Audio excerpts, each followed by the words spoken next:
Je dis encore shalom à toi mon frère, à toi ma sœur. Shalom à toi qui me suis dans la présentielle ou en distanciel. Shalom à toi mon frère qui est sur Instagram, sur Facebook, sur la ligne de conférence. Que la paix de Dieu soit avec vous. Que Dieu nous bénisse encore ce matin. Dimanche passé, j'étais là pour dire une halte sur le chemin. Un arrêt.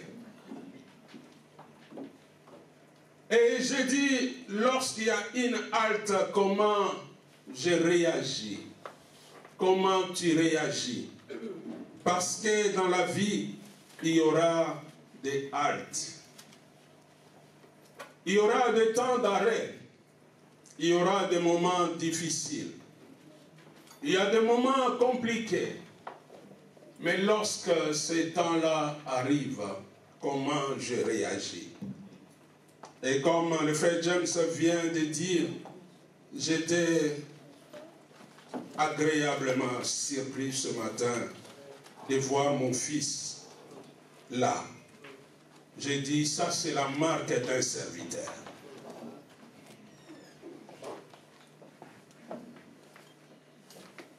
Hier, j'ai commencé déjà à appeler le service de médias pour prendre des dispositions parce que je ne pensais pas qu'il soit là ce matin.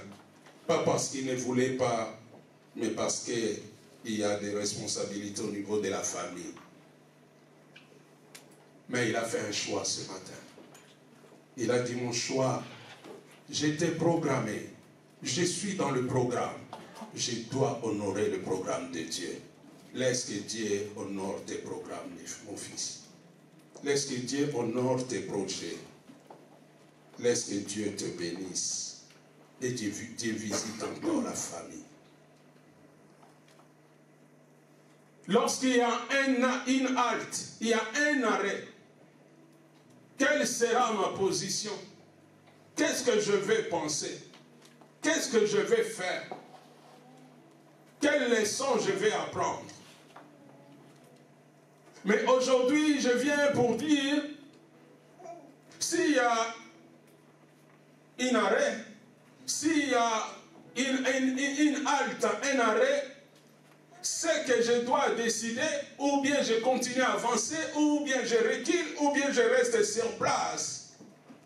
Mais je pense, lorsqu'il y a des moments d'arrêt, il y a des attitudes, douter ou croire. Si je doute, je reste sur place. Si je doute, je recule. Si je crois, j'avance. Ce matin, je viens pour dire la suite favorable. Une suite favorable. Oh, cette semaine, mon fils David, l'évangéliste David, nous avait rappelé la suite logique. Mais ce matin, je viens avec la suite favorable. Nous étions bénis cette semaine.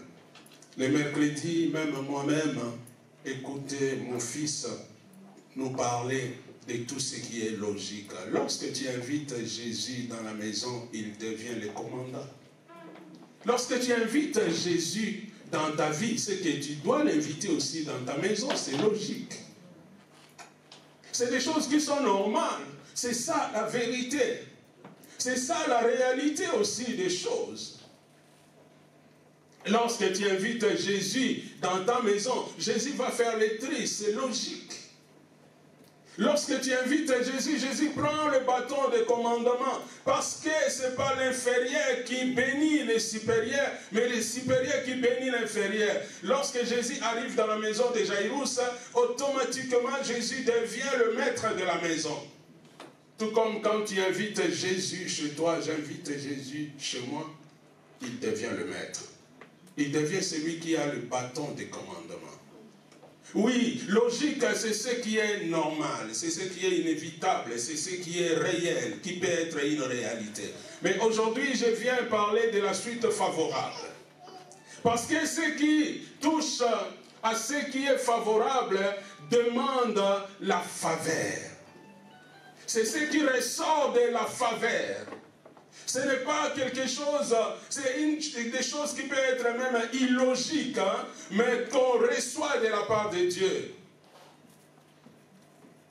La suite est favorable. Pourquoi la suite est favorable? Parce que nous avons demandé à Dieu. Et laisse-moi te dire, lorsque tu demandes quelque chose à Dieu, tu dois savoir que Dieu a des oreilles pour écouter. Tu dois savoir aussi, Dieu a créé la main, c'est qu'il a une main plus longue que ma main. Ah, tu dois comprendre aussi que sa main tient le ciel et la terre. La Bible dit, c'est lui qui a déployé le ciel, qui a étendu la terre, c'est lui qui a pesé le montagne. Lorsque tu demandes à Dieu, tu dois croire, c'est lui qui demande, reçoit. Notre problème des fois, nous ne demandons pas à Dieu, nous informons Dieu. Parce que lorsque je demande à Dieu, j'ai déjà une réponse. Donc j'informe Dieu. Mais lorsque tu demandes, tu dois attendre une réponse. Et la réponse, ça peut être pas toujours comme toi tu penses. Voilà pourquoi des fois nous ne comprenons pas, nous disons, Dieu ne m'a pas écouté, mais Dieu ne m'a pas répondu comme moi je l'ai informé. Ah, laisse-moi te dire, Dieu a un plan merveilleux pour toi et pour moi. Amen. Son plan est parfait. Il dit, je connais le plan que j'ai formé pour vous. C'est le plan de paix pour vous donner un avenir. C'est le plan de paix, de bonheur et non de malheur. Un jour même, Jérémie, il va dire, malheur à moi parce que je suis né. Jérémie, il va dire, malheur à ma mère qui m'a mis au monde.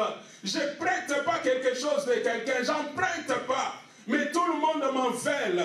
Tout le monde est contre moi, mais Dieu va dire à Jérémie, Jérémie, calme-toi, reste tranquille, ton avenir sera meilleur. Je suis en train de dire à quelqu'un, ton avenir sera meilleur. Même si le présent est difficile, ton avenir sera meilleur. Voilà pourquoi ce matin, je viens pour annoncer une suite favorable. Amen.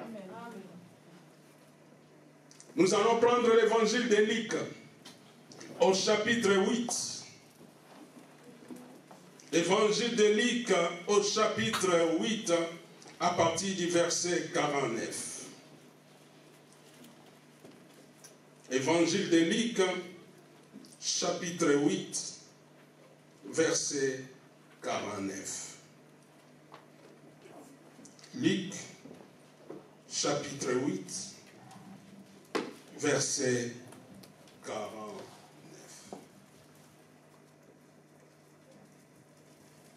Comme il parlait encore, survint chez le chef de la synagogue quelqu'un disant, ta fille est morte, n'importune pas le maître.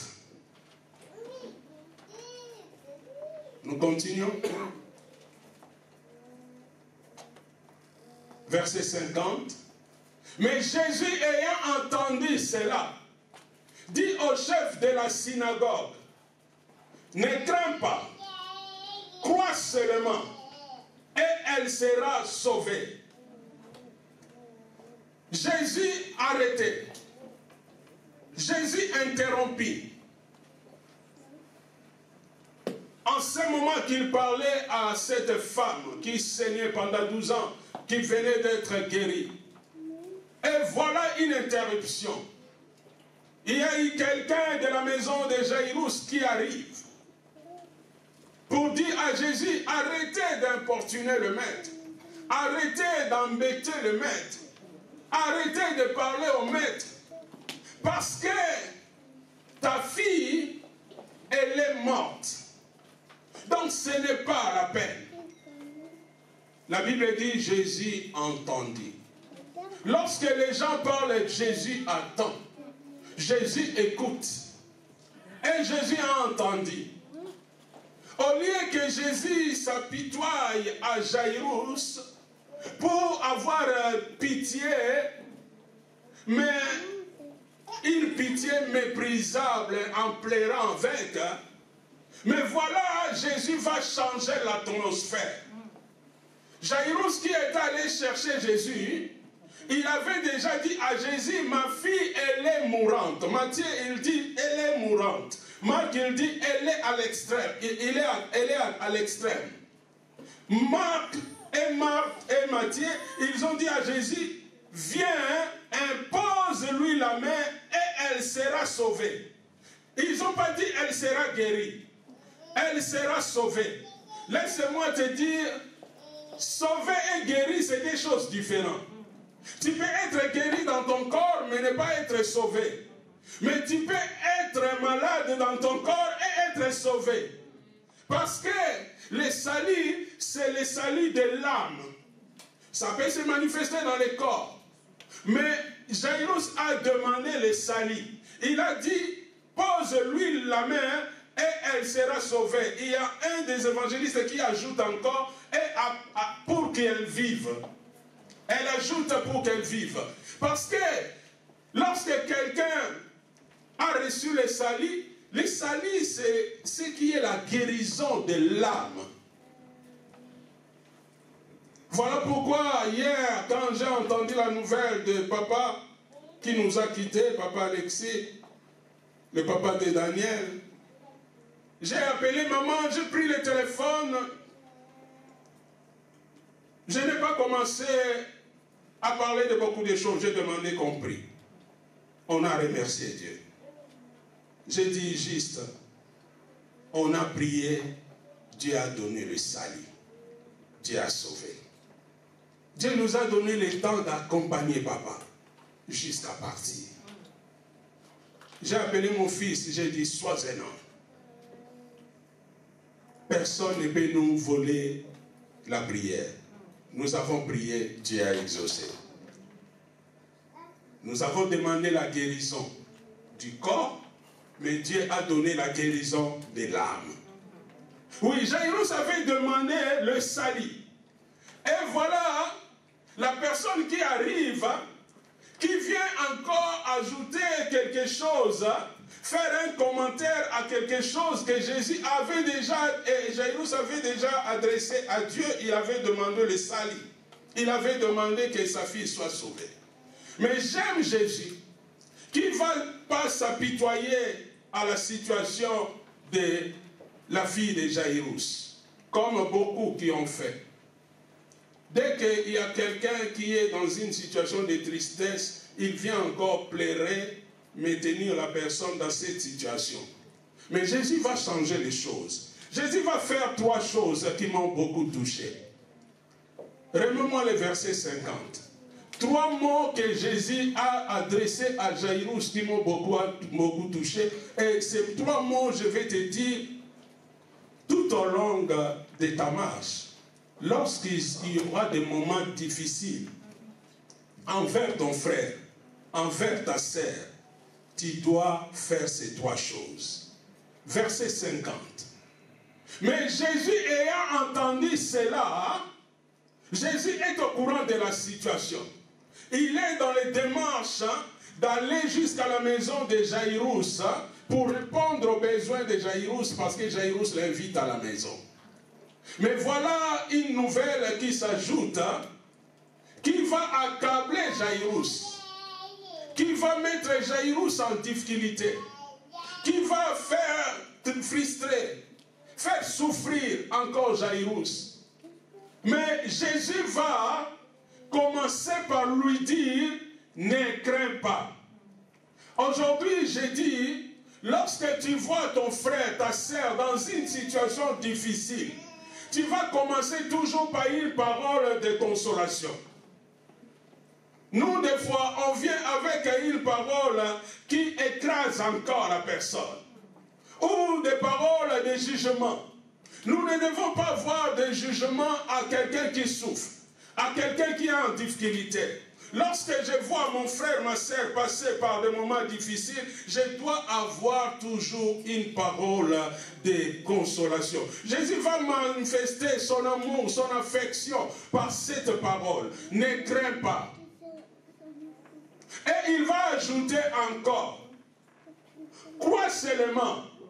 Non seulement il va les consoler, mais il va l'encourager. Parce que Jairus vient d'entendre la mort est réelle. Jairus savait que la mort était là, mais on le confirme. Vous savez, quand quelqu'un te confirme la mort, c'est difficile, même si tu savais qu'il y aura la mort. Mais Jésus va trouver les moyens de commencer par consoler. Oh, hier, quand j'ai appelé maman, j'ai appelé mon fils, j'ai dit une chose au début. On a prié. C'est pas qu'on a fermé la main. J'ai ajouté un autre mot. J'ai dit, vous avez tout fait. Vous avez accompagné. Et Jésus va ajouter le deuxième mot. Après, ne crains pas. Il dit, crois seulement. Une parole d'encouragement. Une parole qui relève quelqu'un qui était par terre. Croire seulement. Croire, c'est avoir confiance. Croire, c'est une assurance. Avoir l'assurance. Croire, c'est chercher à plaire à Dieu. Parce que si tu ne crois pas, tu ne peux pas plaire à Dieu. Croire, c'est mettre Dieu responsable. Jésus, il est en train de dire à Jairus, fais-moi responsable, crois seulement. Oh, j'ai dit à mon frère Daniel, j'ai dit à maman, Jésus a dit, crois au Père, crois à moi. Dans la maison de mon Père, il y a plusieurs demeures. Donc chacun a une place. Il y a des places pour tout le monde. Et j'aimerais dire à quelqu'un, pendant ces temps de voyage, lorsque tu vas voir ton frère, lorsque tu vas voir ta soeur, lorsque tu vas voir ton parent, lorsque tu vas voir ton enfant, passer par des moments difficiles, viens avec une parole de consolation et ajouter une parole d'encouragement. Afin de relever celui qui est par terre. Afin d'encourager celui qui est abattu. Et Jésus ne va pas se limiter qu'à une parole de consolation pour manifester son amour et son affection, mais une parole d'encouragement. Mais il ne va pas s'arrêter là, il va faire une promesse. Crois seulement et elle sera sauvée. Elle sera sauvée. Parce que ce n'est pas toi qui vas le faire, mais c'est moi. J'aimerais dire à quelqu'un, nous devons donner toujours une parole d'espoir. Nous devons donner toujours une parole d'espérance à nos frères, à nos sœurs. Aujourd'hui, je tourne vers toi, mon frère, vers toi, ma sœur. Je tourne vers nous, la pierre précieuse. Je tourne vers nous qui ont cette vision de la famille. Le socle qui tient la famille s'appelle l'amour. Dans l'amour, il y a la consolation. Dans l'amour, il y a l'encouragement. Dans l'amour, il y a aussi l'espérance. Et j'aimerais dire à la pierre précieuse, n'oubliez pas ton frère, ta sœur qui souffre. Lorsque tu marches avec, lorsque tu attends sa situation, il ne faut pas tomber dans une pitié, mais tu dois avoir de l'amour. Parce que des fois, il y a des personnes qui veulent te maintenir dans la situation négative. Il y a des personnes qui veulent te maintenir par terre. Mais nous devons être des personnes, même quand le moment est difficile. Je suis en train de dire à quelqu'un, nous vivons des temps difficiles. Les jours qui arrivent seront encore peut-être des jours difficiles. Mais même lorsque nous allons traverser ces jours-là, nous devons avoir toujours des paroles de consolation, d'encouragement et des paroles de l'espérance. Parce que nous vivons des temps de la fin. La Bible dit, dans les temps de la fin, il y aura des temps difficiles. Les hommes seront égoïstes. Les hommes seront irréligieux. Les hommes seront égocentriques. Mais aujourd'hui, je tourne vers la pierre précieuse. Je tourne vers ceux qui ont la vision de la famille. Vers ceux qui ont la vision de prendre soin des uns et des autres. Nous ne devons pas oublier, le socle de la famille s'appelle l'amour. Et dans l'amour, il y a l'encouragement, il y a la consolation, il y a l'espérance, il y a tout cela. Et Jésus a encouragé Jairus. Et il ne va pas limiter que par les paroles. Mais dans le verset 51, la Bible dit, lorsqu'il va aller à la maison, il sera accueilli Marc, il dit par des bruits, par des cris et par des pleurs. Trois choses. Bruit, cris et pleurs. J'aimerais dire à quelqu'un, tous les pleurs ne sont pas des bruits. Et tous les bruits ne sont pas des pleurs. Tous les cris ne sont pas des pleurs. Parce que la Bible dit aussi, Jésus arrivait à la famille de Jaïrus. Jésus, il fait quoi? Il pleurait. Nous pouvons pleurer avec nos frères et sœurs qui passent par des moments difficiles. Nous pouvons pleurer à la situation de nos parents, de nos enfants. Mais nous ne devons pas pleurer en faisant que des bruits ou en poussant que des cris. Nous devons pleurer parce qu'il y a une cause. Et pleurer aussi à Dieu. Parce que la Bible dit, lorsque nous prions, lorsqu'un malheureux crie, l'Éternel attend. Mais le malheureux ne crie pas en battant l'air. Il crie parce qu'il est dans un besoin. La Bible dit, Jésus va entrer et il n'est permis à personne d'y entrer. Parce que l'accueil n'est pas une bonne accueil. C'est une mauvaise accueil. Les gens sont bruyants. Jésus, il est en train de consoler Jaïrus. Il y a des gens qui rappellent à Jaïrus qu'il est malheureux, qu'il est misérable, qu'il est un père qui a perdu sa fille.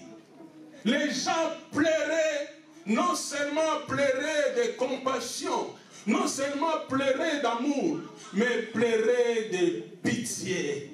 Pleurer. Parce que lorsque Jésus va dire que la fille n'est pas morte, quelle sera leur réaction? Ils vont se moquer. J'aimerais dire à quelqu'un, ma prière ce matin, que Dieu chasse tout ce qui veut pleurer à ton sort. Ma prière, c'est ça ce matin. Ceux qui veulent te maintenir à être un homme, une femme qui est dans le pleurs. Un homme, une femme qui est dans la souffrance. Un homme, une femme dans la tristesse. Que Dieu fasse sortir ces personnes-là afin que ta vie change. Je ne sais pas qui aime rester dans la souffrance, dans la misère. Moi, je ne veux pas. Si toi, tu le veux, moi, je ne veux pas. Je ne veux pas te voir aussi dans la misère, dans la souffrance, pleurer tous les jours. Que l'autoroute de la mort soit barrée dans ta famille. Et que ceux qui veulent te maintenir tout le temps à pleurer, pleurer, pleurer, pleurer, pleurer. Tout le temps, il dit, oh pitié, oh pitié, oh pitié. J'en ai marre de pitié méprisable. J'ai besoin de compassion et d'amour. J'ai besoin de gens qui compatissent, qui ont de l'empathie envers moi. Laisse-moi te dire, il y a une différence. Même entre compassion et empathie. Compassion, je vois juste ta souffrance. Mais l'empathie, je vois ta souffrance afin de t'aider, de venir là et de commencer avec toi. Pitoyable, c'est simplement avoir pitié de toi d'une manière méprisable. Il y a des gens qui se pitoient que pour toi. Commence à pleurer, il va pleurer plus que toi. Sors un verre de larmes, lui il aura un seau. Mais ce n'est pas pour te relever. Alléluia. Oh, hier j'ai tourné vers ma maman, j'ai dit, maman c'est difficile. Je suis réveillé, mais je suis resté sur mon fauteuil. Je ne savais pas quoi faire. Maman, je sais que c'est difficile. Mais maman, n'oubliez pas que tu as prié. J'ai prié. Les enfants ont prié. Mon fils Daniel a prié. Ma fille Joyce a prié. Francis a prié. Toute la famille a prié. Les serviteurs de Dieu ont prié. Pasteur Élisée passé là-bas, il a prié. L'église, la pierre précieuse a prié. Tous on a prié. N'oubliez pas maman. Et tu étais là, la famille était là, accompagnez papa. Ah non, 15 jours vous avez laissé papa. Maintenant, ne pensez pas que tout est évanoui. Non. Papa est parti. Mais papa est parti bien. Simplement, la séparation est difficile. Mais il est parti bien. Parce qu'il est parti avec des conteneurs de la prière qui l'accompagnent. Que beaucoup n'ont pas eu. Ils étaient en bonne santé. Et directement l'accident, boum, ils sont partis. Mais papa, il a eu le temps avec nous. J'ai eu le temps d'encourager, de ne pas rester pitoyable avec maman. Bien que maman pleurait, bien que je pleurais, mais je ne poussais pas de cris, je ne faisais pas de bruit. Mes pleurs étaient canalisées. J'aimerais dire à quelqu'un, quand tu pleures sur la situation de ton frère, de ta sœur, ça doit être canalisé. Combien qui pleurent d'une manière juste à te maintenir dans la situation. Voilà pourquoi Jésus va faire une chose. Il va faire sortir tout le monde. C'est ma prière pour cette année. Que Dieu fasse sortir tout ce qui veut te maintenir dans la souffrance, dans la misère. Pleurer que pour ta souffrance. Ils n'adressent pas la prière à Dieu, mais ils sont là à pleurer à tes pieds. À mes pieds, qu'est-ce que tu vas faire? Pleurer aux pieds de Jésus pour moi. Pleurer aux pieds de Jésus pour ma famille. Pleurer aux pieds de Jésus pour mes enfants. Tu pleures pour moi pour faire quoi? Tu pleures à mes pieds, quand tu tournes, tu pleures encore de l'autre côté pour moi.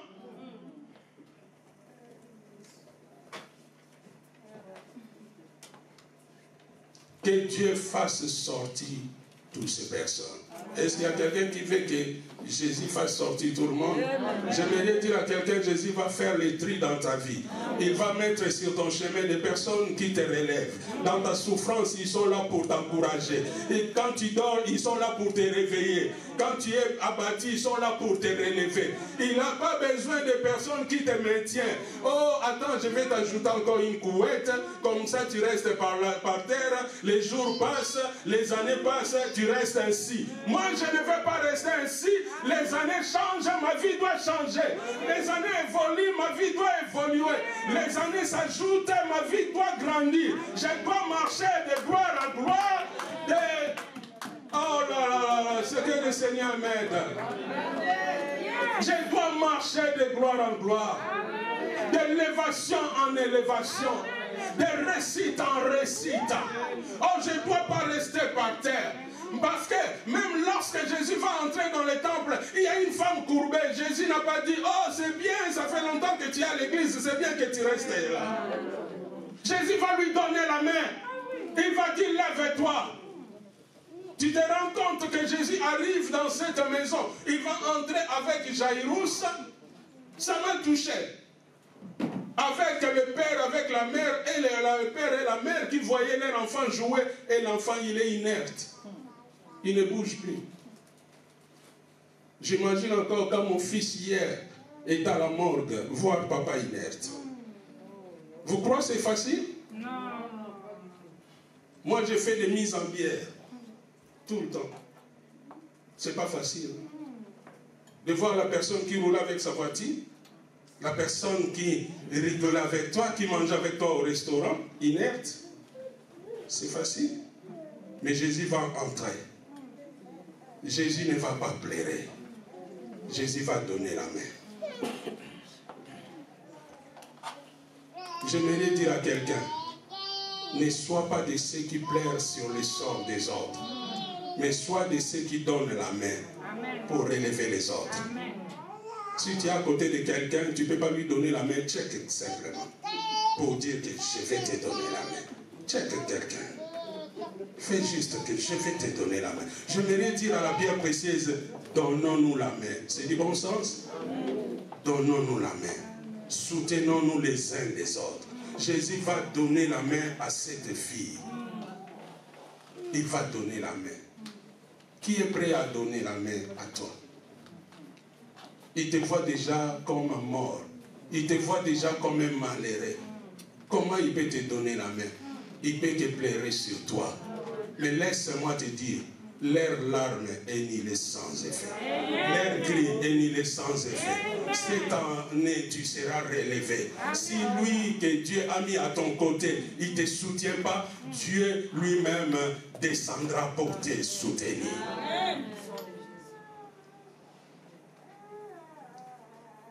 Nous devons trouver des paroles. Être avec quelqu'un qui souffre, ce n'est pas facile. Vous savez, hier, j'ai eu un moment un peu difficile. Appeler mon fils, appeler sœur aînée, accompagner tous ceux qui sont dans les deuils, tous ceux qui sont dans les hôpitaux, tous ceux qui... C'était pas facile. J'étais resté comme ça dans mon canapé. Un moment, j'ai prié. Je suis allé dormir. Et ce matin, je me réveille. J'ai dit à ma femme, j'ai bien quand même dormi. Il m'a dit, moi aussi, quelques minutes simplement. Ma femme a commencé à ne pas être bien. Elle n'est pas là, elle est à l'hôpital.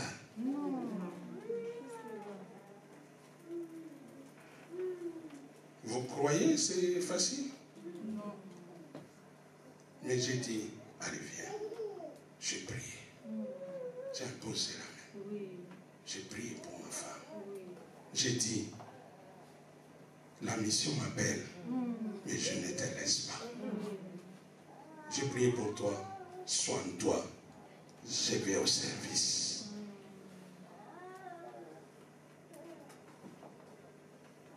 Depuis que j'ai été venu, quelqu'un savait que ma femme était malade, jusqu'à ce que je le dis.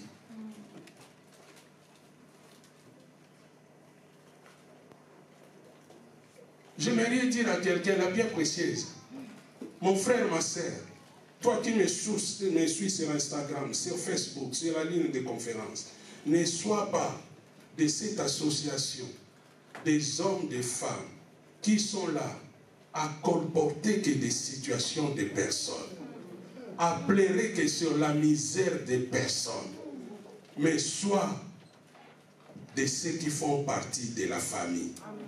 La famille, quand un souffre, les autres souffrent avec.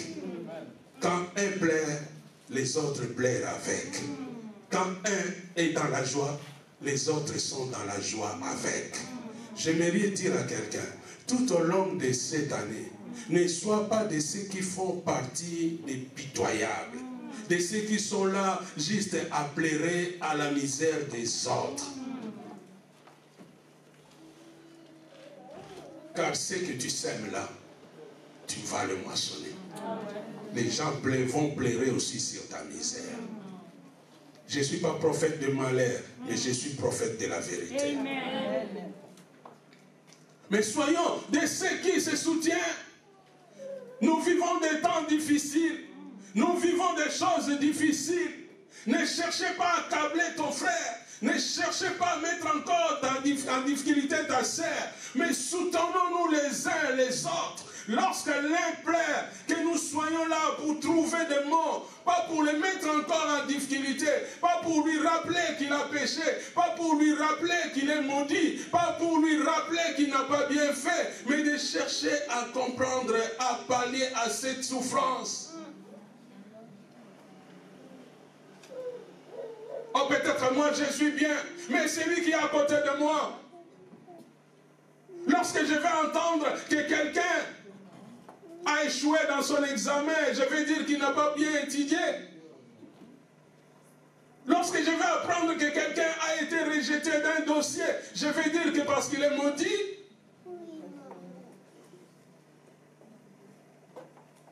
Lorsque je vais entendre que quelqu'un est malade, je vais dire quoi?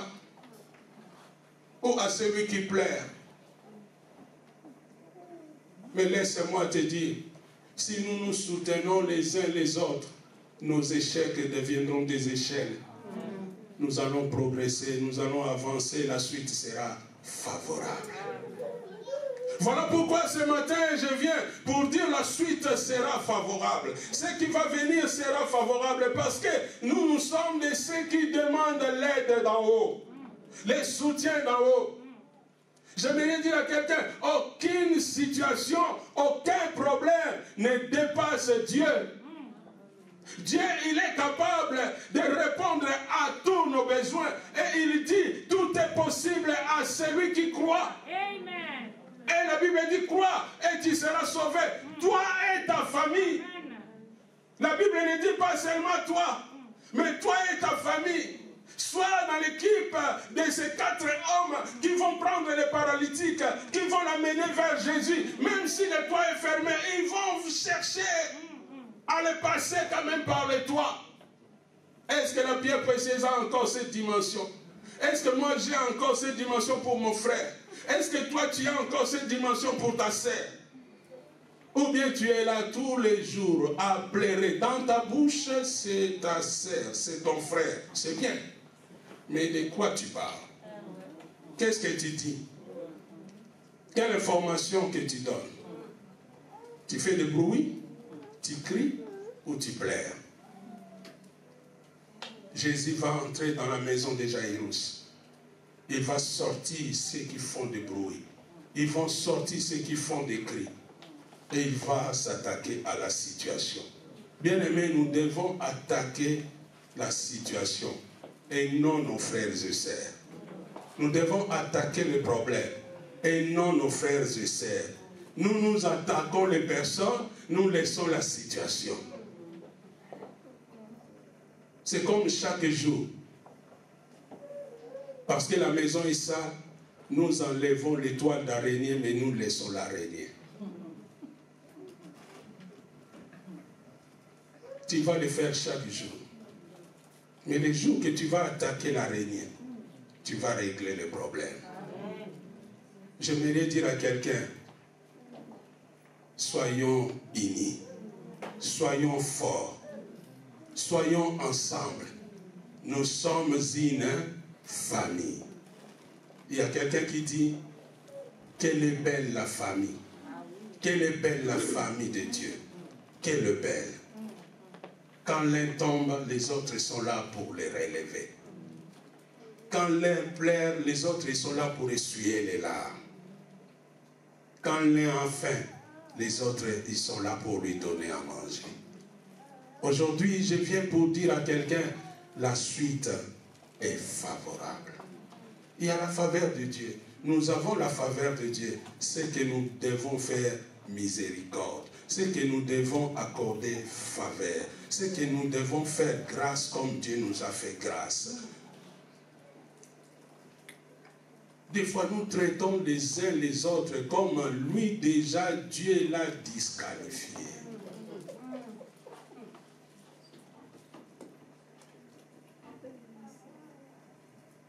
Voilà pourquoi les disciples ils vont dire qui est plus grand. Jésus dit, c'est lui qui veut être plus grand qu'il soit plus petit. La suite sera favorable.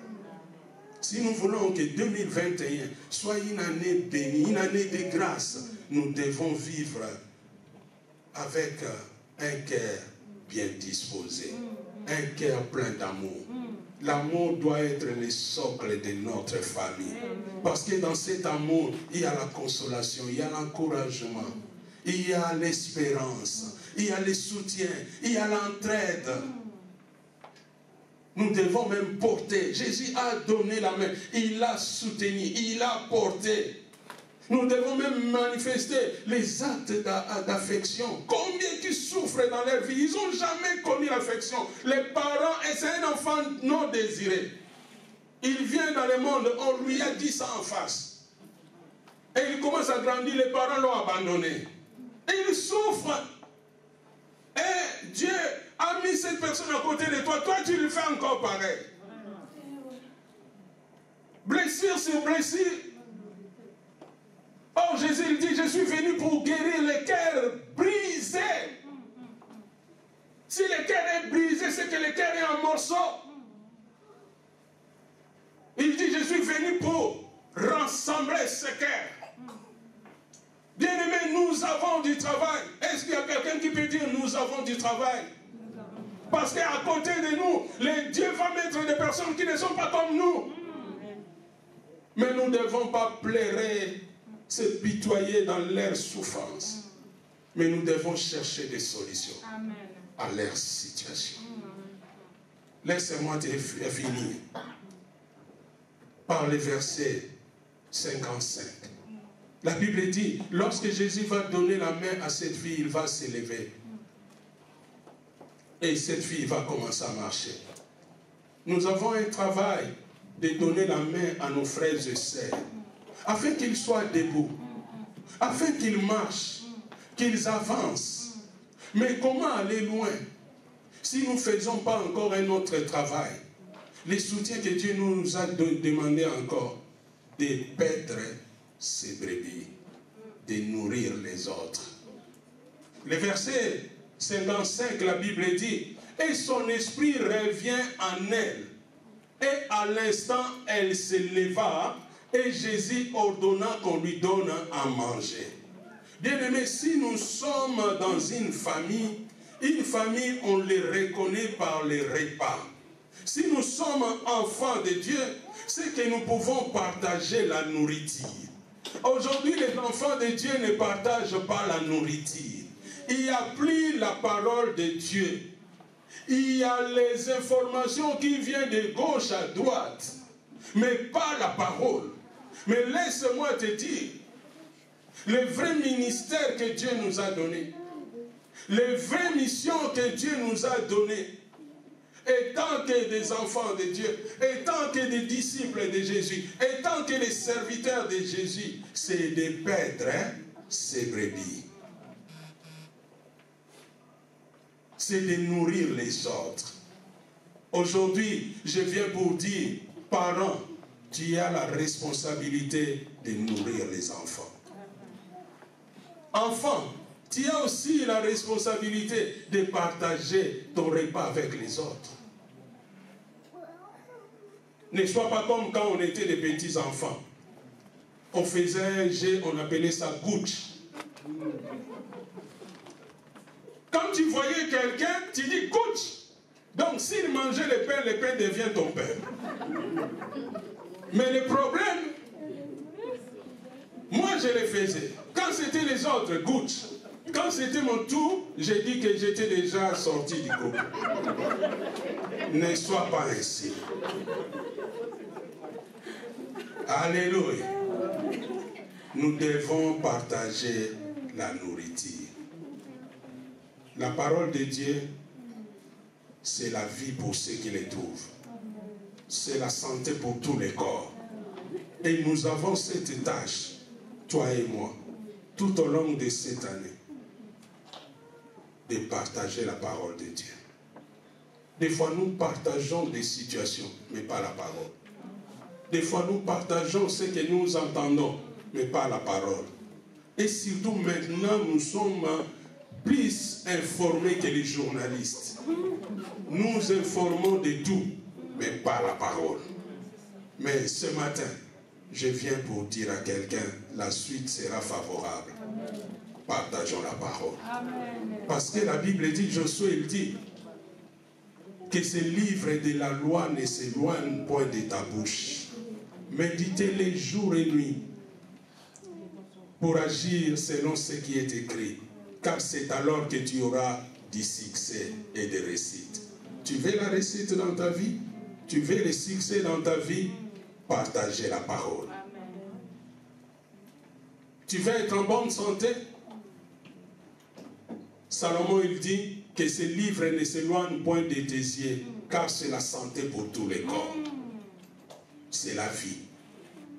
Et David, il dit, tu veux réussir dans cette année. Ta parole est une lampe à mes pieds et une lumière sur mon sentier. Jésus, à la fin de tout, à la maison de Jaïrus, il a dit, donnez la main à manger, parce qu'il s'appelle la parole.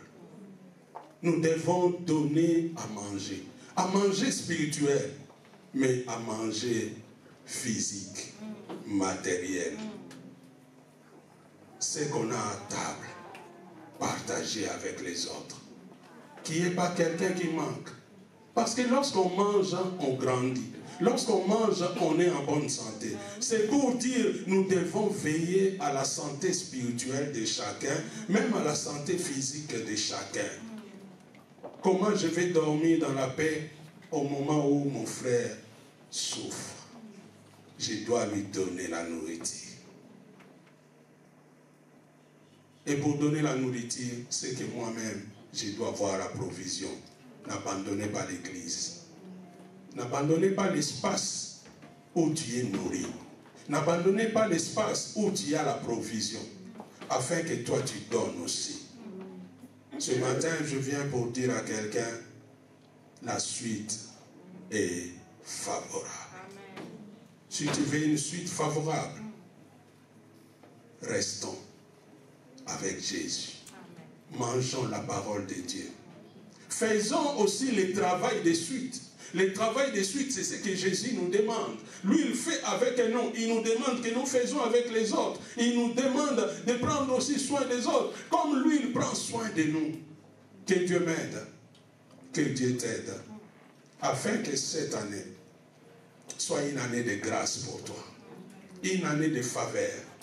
Une année que tu vas accorder aussi grâce et faveur aux autres. Amen. Une année que tu vas prendre soin de ce que Dieu met sur ton chemin. Une année que tu vas prendre soin de ta famille. Une année que tu vas utiliser la parole de consolation, la parole d'encouragement, la parole de l'espérance.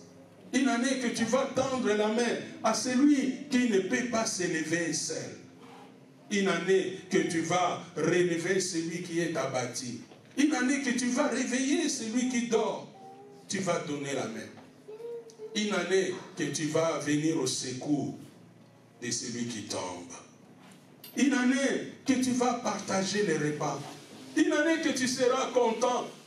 Comme le papa, les mamans de cette fille, lorsqu'ils vont voir la fille se lever, commencer à marcher, vous pensez qu'ils étaient simplement dans l'étonnement? Ils étaient aussi dans la joie.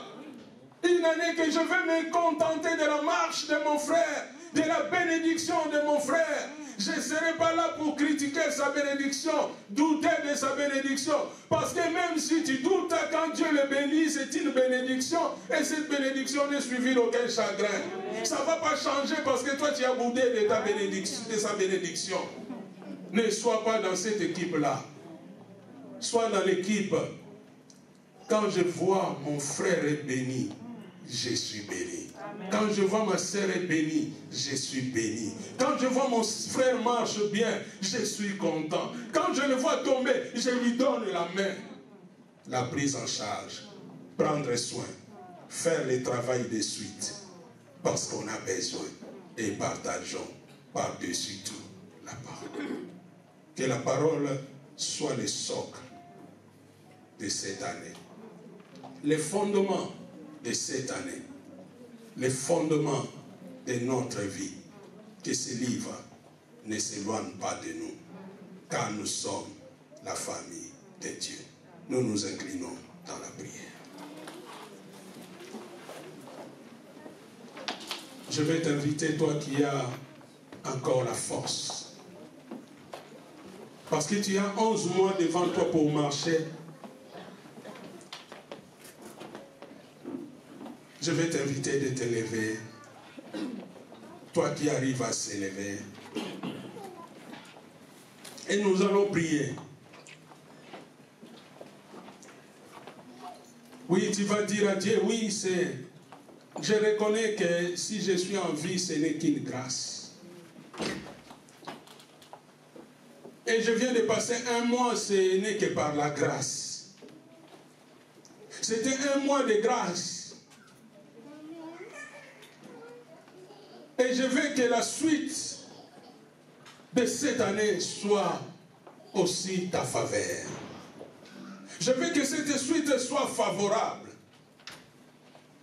Tu vas dire à Dieu, je vais dire à Dieu, aujourd'hui je m'arrête là, dans ta maison pour se nourrir et pour avancer encore.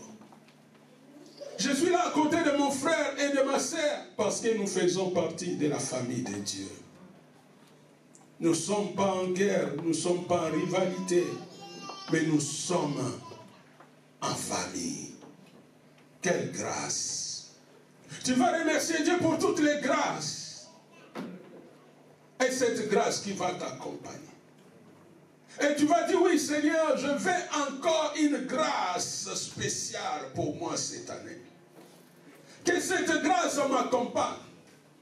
Et que je sois aussi un homme et une femme qui partagent la grâce, qui manifestent la grâce et qui demandent aussi la grâce de Dieu pour celui qui est à côté, à gauche, à droite, même pour nos familles. La Bible dit, crois et tu seras sauvé, toi et ta famille.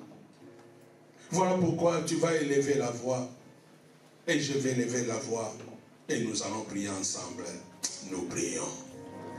Dis à Dieu que nous traversons des moments difficiles. Nous traversons des moments d'incertitude. Nous traversons des moments que nous ne comprenons pas. Confinement, Covid, couvre-feu, nous ne savons même pas comment marcher. Les choses sont fermées, ouvertes, nous ne savons pas. Nous vivons des temps où les choses diaboliques s'élèvent. Si tu peux demander encore la faveur de Dieu pour toi, la grâce de Dieu pour toi, la grâce de Dieu pour ta maison, pour ta famille, la grâce de Dieu pour ton frère et ta sœur. Oh, si tu peux prier encore, si je peux prier encore, demandez la grâce et la faveur de Dieu. Oui, les temps sont mauvais, les jours sont difficiles. Et à ceux qui traversent par des moments difficiles. Nous vivons un temps aussi que le diable rôde, il cherche qu'il va dévorer. Nous vivons un temps où les gens perdent la foi.